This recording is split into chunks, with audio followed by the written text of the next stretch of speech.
Welcome to the Sales Influence Podcast, where we talk about finding the why in how people buy. I'm your host, Victor Antonio, and today we're going to talk about that one objection, that one pushback we always get is from the client: your price is too high. Don't you just hate it when they say that your price is too high? Wouldn't it be nice if we lived in an alternate reality, an alternate universe, where when you present price, the customer would say something like, you know, Victor, that price is so low, I think you should jack it up. I think you should charge me more. Wouldn't that be great?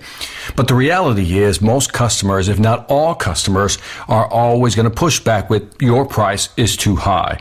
So how do we handle that objection?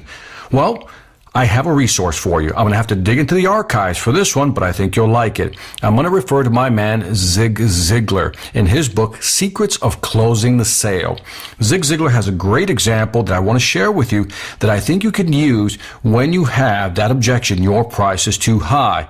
Now, I'm a Zig Ziglar fan. I saw Zig Ziglar back in the mid-90s. I was fortunate enough to witness his greatness on stage in person, which was an experience. And he was the one that really motivated me to want to get into the, sales training and the aspect of motivation as well. And I had the wonderful pleasure of speaking with him on stage in Jackson, Mississippi, a couple of years before he passed away. So may he rest in peace. But Zig Ziglar had this example. This example is also on YouTube. If you search for Zig Ziglar, Secrets of Closing the Sale, you'll find this example. So let's go through it. Let's see how Zig does it. And then what I want to do is at the end of the example, I want to deconstruct why this example that Zig Ziglar gives is so powerful. Because it's okay to memorize a technique or a strategy or what to say or how to say it, but it's better to really understand why something works. Because I always believe if you understand why it works, it gives you more knowledge to apply it to what you sell, and that makes you more effective. So let's go to Zig Ziglar's example. The customer says, your price is too high. You respond by saying, Mr. Customer, are you concerned about cost, or is it price that you're concerned about? Now, in many cases, the client's going to go, what's the difference? What do you mean price versus cost?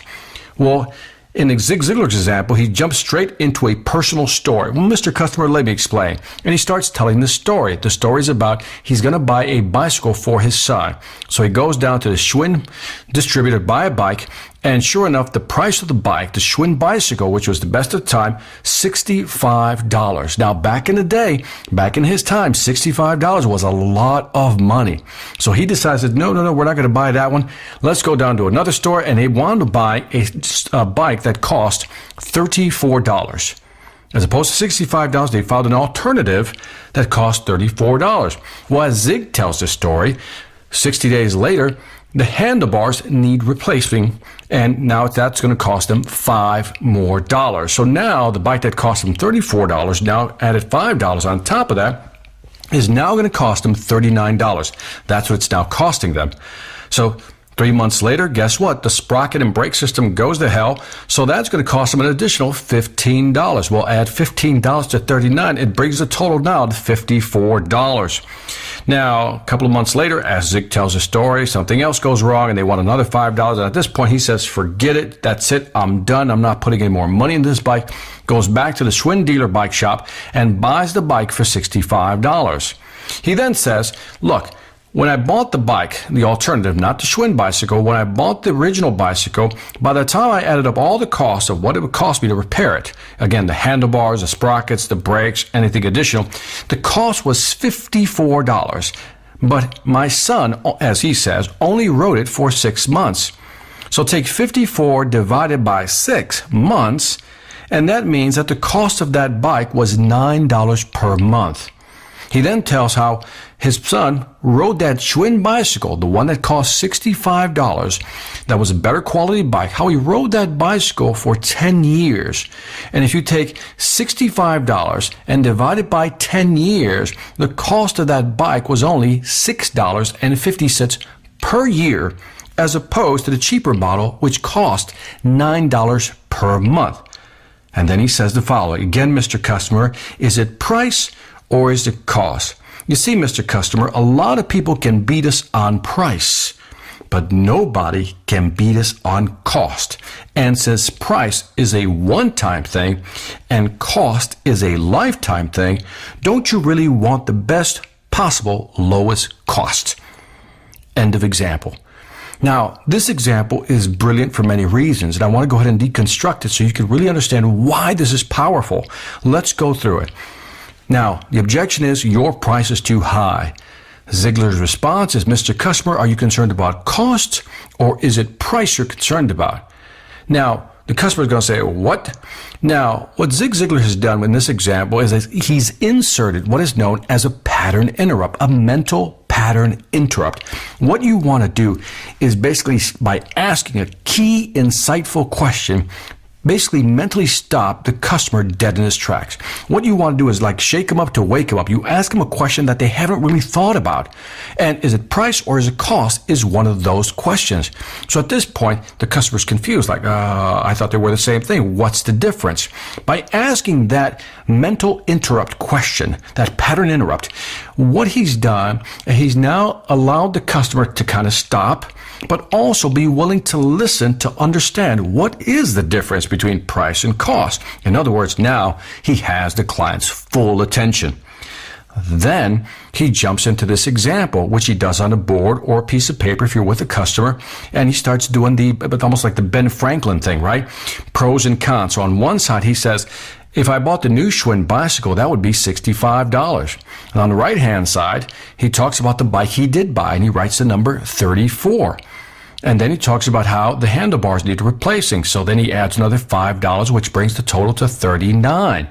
Then he talks about how it needed sprocket repairs and the brake system as well. So that's another $15 added to $39. That now comes out to $54, and he writes those numbers down. And then he does the analysis. His son only rode that alternative bike that cost $54 for 6 months. So then he writes 54 divided by 6 equaled $9 per month. That's the cost. Then he talks about the Schwinn bicycle he wound up buying after he bought the alternative. Now that's $65, and then he tells the story again about how his son rode it for 10 years. So you take 65 divided by 10, you get $6.50 per year. And at this point, what I love about this example is that he's not telling the example, he's actually writing it down in front of the customer. There's something about writing something down in front of the customer as you're explaining something that just makes it that much more engaging. That's what's powerful about this example. You first have the pattern interrupt to get the customer to stop. Really listen to what you're about to say to understand the difference between price versus cost.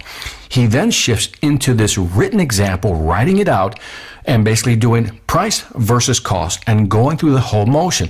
Now the customer is engaged because he's going, where's this going? And then once he's done with the example, he then asks that key qualifying question or questions that goes like this. Again, Mr. Customer, after he's done with the example, is it price or cost? Mr. Customer, and this is a great line, a lot of people can beat us on price, but nobody can beat us on cost. And since price is a one-time thing and cost is a lifetime thing, don't you really want the best possible lowest cost? Now, what Zig Ziglar is talking about is that he's talking about total cost of ownership. That's the phrase TCO, total cost of ownership. Too often, clients are focused on the price they're going to pay today, but don't think about the total cost of owning something over the long run. Think of an example of a car. If you buy a low quality car, you'll get a better price, but over the years, you'll have to do all these repairs, which means at the end of that lifetime of that car for you, it actually probably comes out to more than the new car would have cost you at the beginning. You can use an example like that, but you get what I'm saying. But what I love about that example is that you really shift the customer's thinking. They're so focused on price that just by simply asking them, is it price or cost, walking them through this example, and then saying, a lot of people can beat us on price, but nobody can beat us on cost. And that shifts the customer's thinking from price to cost. And that's what makes this example just a killer example that you should use the next time you hear the objection, your price is too high. This is Victor Antonio, always reminding you, selling ain't hard when you know the difference between price and cost. Take care. Every manager can feel it. The difference between a motivated, value-driven sales team and one that's stuck in a rut. CEOs know the difference too.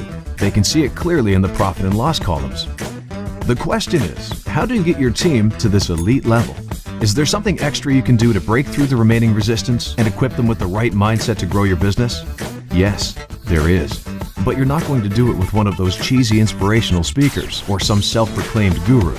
What you need is someone with a real business track record to deliver key insights in a captivating way, to give your team the right tools for selling in today's tough marketplace. Enter Victor Antonio, experienced executive, innovative thinker, compelling speaker. He's ready to deliver the message you need your people to hear, not with a canned speech, but a customized, dynamic keynote designed to deliver results. Bring Victor Antonio to your next event before the competition does. Go to www.victorantonio.com for more information.